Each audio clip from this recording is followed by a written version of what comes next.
Mas antes de qualquer coisa, nós vamos saber mais sobre essa religião tão antiga. E quem nos ajuda nessa é esse gaúcho do Rio Grande do Sul, convertido ao Islã na juventude, que é o Sheik Rodrigo Oliveira. Obrigado por ter vindo, Sheik. Agradeço o convite. Vamos desmistificar um monte de coisa hoje aí. Assalamu alaikum, que a paz esteja. Assalamu alaikum. Obrigado, querido. Ok. Está na sua casa. Ok, obrigado. Obrigado, eu. Nós estamos falando em off lá, que eu tenho muitos amigos muçulmanos. Sim.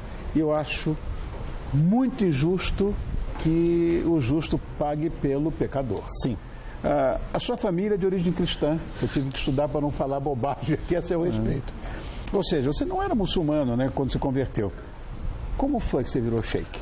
Bom, eu fui família cristã, brasileira, tradicional, lá no Rio Grande do Sul. Né? Fui educado como todos os jovens foram educados. Né? E na década de 90, quando teve a Guerra do Golfo, essa primeira guerra, eu quis saber um pouco sobre esse mundo árabe, esses conflitos. Então daí eu procurei o Alcorão, traduzido em português, comprei a tradução, comecei a ler, me interessei e aí decidi me converter ao islamismo. Passou isso, eu tinha aqui uns 15 anos por aí, passou tempo, mas eu queria aprender o idioma árabe para entender a religião a fundo. Corri atrás até que fui para o Líbano em 2000, fiquei até 2002, e depois de 2005, por aí, eu fui para a Arábia Saudita, em Riad, na capital saudita, e onde lá eu consegui uma bolsa de estudo numa universidade, né, e onde eu fui o primeiro brasileiro a entrar naquela universidade. Né? De teologia? De ciências, educação islâmica em geral, que entra a teologia. E retornei do Brasil, de lá para o Brasil, em 2011. Ainda fui o primeiro brasileiro convertido a se formar, tornar-se sheik. Então, assim que eu tornei um sheik, eu estudei numa universidade islâmica. Bom, eu ouvi dizer que existe uma diferença entre a religião e a cultura muçulmana. O que prega o islamismo? Sim, a religião como tem dogmas, tem a sua prática, a religião ela acredita em Deus, nos anjos, nos profetas, acredita na justiça divina, acredita no paraíso, no céu, no inferno, acredita que as pessoas são responsáveis pelas suas ações perante Deus. Agora, a cultura dos povos muçulmanos. O Islã não é uma cultura única, quero dizer que os muçulmanos eles estão desde a Malásia até a Mauritânia. Não. Estão desde a Bósnia até a África do Sul, tem muçulmanos no Brasil. Claro que todo esse povo, suas culturas são muçulmanas, o povo é muçulmano, mas a cultura é diferente. Daí, às vezes, as pessoas acabam generalizando, que acontece numa região, acham que todo muçulmano se veste daquela forma, ou come daquele jeito, ou os problemas políticos e sociais é igual para todos. Não, a religião é única, mas os problemas sociais, os fatos sociais são diferentes. As culturas são diferentes. E o seu trabalho aqui em São Paulo? Porque isso é uma coisa curiosa. Porque sei que você está na Mesquita do Pari, né? Na Mesquita do Pari, aqui no Brás. Tá. Chamada Liga da Juventude Islâmica. Interessante, porque tem muitos jovens que se interessam. Sim, tem muitos jovens e também eu sou professor de ensino religioso na Escola Islâmica Brasileira. Temos uma escola islâmica brasileira aqui em São Paulo, aqui na Zona Leste, aqui na Vila Carrão. Sim. Então eu passo parte do expediente pela manhã dando aula para os meninos e meninas, para as crianças. Ali, ó. Esse aqui é a Liga da Juventude Islâmica, né? A Mesquita do Pari, né? Então eu passo com os alunos e de tarde estou na mesquita onde recebo jovens, recebemos escolas, pesquisadores, pessoas interessadas e curiosas também. Olha, são 32 ou mais, estou com a lista aqui, 32 mil muçulmanos no Brasil. É muita gente, Sheik. Porém os dados são mais de 1 milhão. Uau! Tá aqui, já são mais de 32 mil muçulmanos no Brasil. Claro, se é 1 milhão, é mais de 32 mil. Mais de 1 milhão de muçulmanos no Brasil. Como é que é ser muçulmano aqui? Olha, vou falar então como que é a classificação dos muçulmanos no Brasil. Para falar como é que é ser muçulmano aqui. A maior parte dos muçulmanos são os imigrantes árabes, sírios, libaneses que chegaram no Brasil no começo do século passado. Ajudaram a construir São Paulo, o Brasil todo. Depois veio uma leva de imigrantes, não serem os libaneses, os palestinos, os sírios, paquistaneses, indianos, africanos. E depois tem os brasileiros que se converteram. Agora, como que é ser muçulmano no Brasil? Para aquele que é de origem muçulmana, ele vem em um ambiente totalmente muçulmano e vê algumas complicações para se adaptar do Brasil. Mas, Quem come arroz e feijão no Brasil virou brasileiro, não tem como escapatória. Sabe o que é, Sheik? Que nós, brasileiros, recebemos qualquer cultura, qualquer religião, de braços abertos. Sim. Dá um passeio lá na 25 de março e vê como é que é. Todo mundo se abraça, está todo mundo irmanado nisso.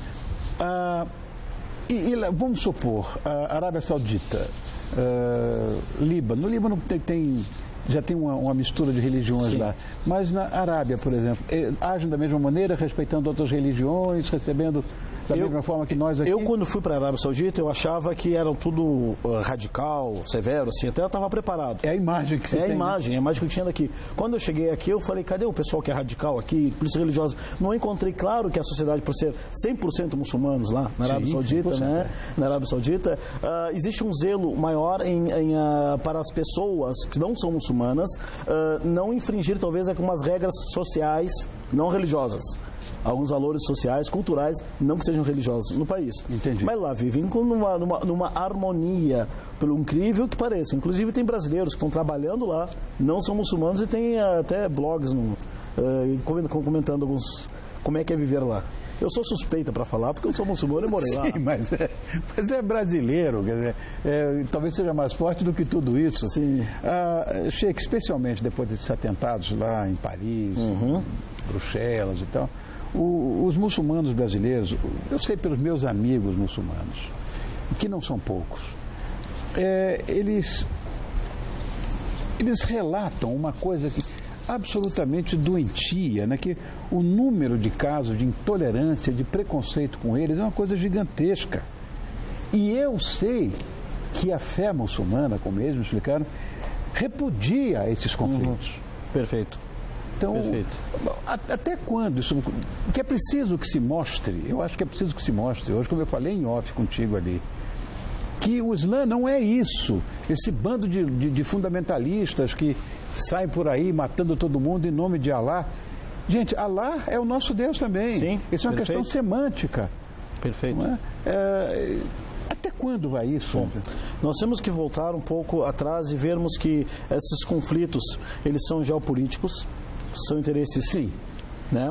E em zonas de conflito, algumas potências elas procuram, isso é uma barbárie que não tem nem comentários para dar essa barbárie, porém está dentro de uma questão geopolítica, zonas de conflito, e as pessoas procuram movimentar a sociedade a favor ou contra através daquilo que as pessoas acreditam, que é a religião aí, né? Mas, por exemplo, o que cria mais esse sentimento de islamofobia, vamos dizer assim, é quando se generaliza, acham que todos os muçulmanos concordam com essas atitudes. Mas olha só, na Bélgica... Pelo menos meus amigos muçulmanos não concordam em nada com isso. Nada, nem os muçulmanos concordam. Porque você vê, na Bélgica no ano passado, nesse ano, na Alemanha, na Bélgica, na França, atentados, comoveu o mundo. Mas, infelizmente, quando acontece na Turquia, no país muçulmano, no Iraque, na Síria, não comove o mundo. Então começa por aí. Se morrem pessoas, que é errado. No Ocidente, o mundo levanta. Mas se é no mundo muçulmano, nada acontece. Isso gera mais revolta ao povo. E nós, muçulmanos, estamos abertos, e as mesquitas estão abertas para as pessoas conhecerem e saber que nós somos contra isso, porque essa violência, esse terrorismo, aliás, não pertence ao Islã e não pertence a religião nenhuma. Porque o profeta Maomé, era um homem de bem. Sim. Era um homem honrado, era um homem ligado a Deus. Ele jamais determinaria que você tem que matar em nome de Alá ou em nome dele, sei lá. Pelo contrário. Pelo que eu aprendi no Alcorão, embora eu não fale árabe, os meus amigos que me deram iam lendo para mim todos os preceitos do Islã, que são lindos. Sim. Sabe, a pregação do amor, de tanta coisa boa, e de repente acontece isso. Ainda tem aquele débil mental lá dos Estados Unidos, candidato a presidente lá, o Trump.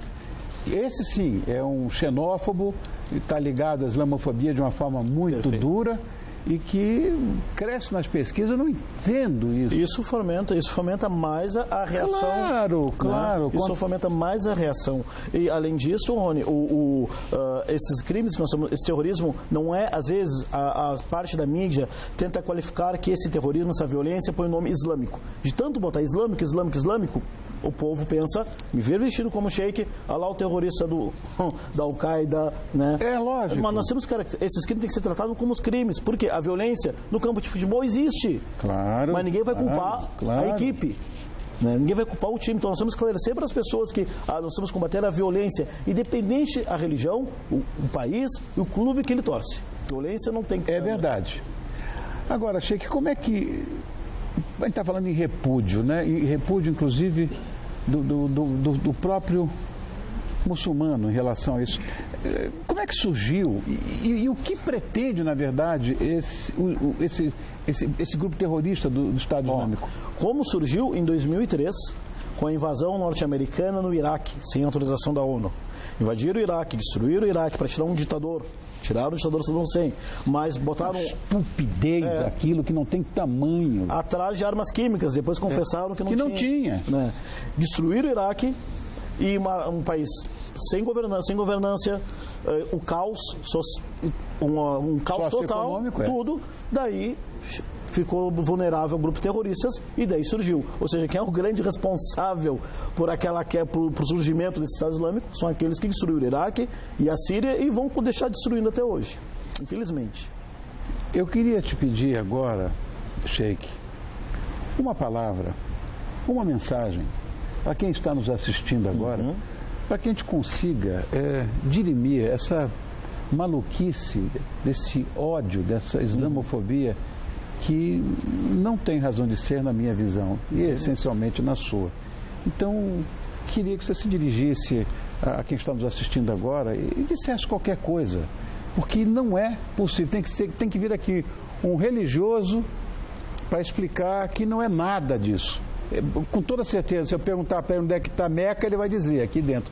Quer dizer, acorda, por favor, está na sua mão. Que nós, muçulmanos, somos tão vítimas quanto as vítimas que aconteceu ontem lá em Istambul. Porque pessoas que trabalham, seguem uma religião, acabam recebendo uma culpa de pessoas que nós repudiamos seus atos. Porém, devemos ser conscientes e contamos ajuda com a mídia, essa oportunidade que foi dada pela comunidade muçulmana se expressarem e que nós repudiamos violência, seja contra muçulmanos, contra não muçulmanos, seja no Ocidente ou no Oriente, inclusive o Corão fala, não cometam agressão, porque Deus não ama os agressores. Está mal o Corão. Mas, mais do que isso, não há o porquê dizer mais nada nesse nosso papo aqui. Sheik Rodrigo Oliveira, muito obrigado por ter vindo. Eu agradeço, Rony, mas eu tenho que dar um Alcorão de presente para você. Ele está em português? Tá, com comentários ainda. Ai, que bom, porque o que eu tenho é em árabe. Eu não consigo ler em árabe, são os meus amigos. Isso aqui é comentado para você. Muito obrigado. Lê de trás para frente também? Tanto faz, mas começamos o Surata 19, fala da Virgem Maria. Aqui. Tem um capítulo da Virgem Maria. Até porque Yeshua era um profeta do Islã, que é o nosso Jesus de Nazaré. Perfeito. Obrigado, querido. Eu agradeço a oportunidade. Muito obrigado. Muito obrigadão. Minha. Salam alaikum. Salam alaikum. Salam alaikum. Eu acho que é uma coincidência feliz entre o Oriente e o Ocidente, porque no próximo bloco eu recebo outro gaúcho, só que é um chefe de cozinha, que é o Celso Frison, que ele prepara aqui uma costela linda para a gente comer rezando. E ainda tem um bate-papo com um bonitão que você ama, já está ali me esperando, o Bruno Garcia. Não acredita? Ele está assim. Já volto, espera aí.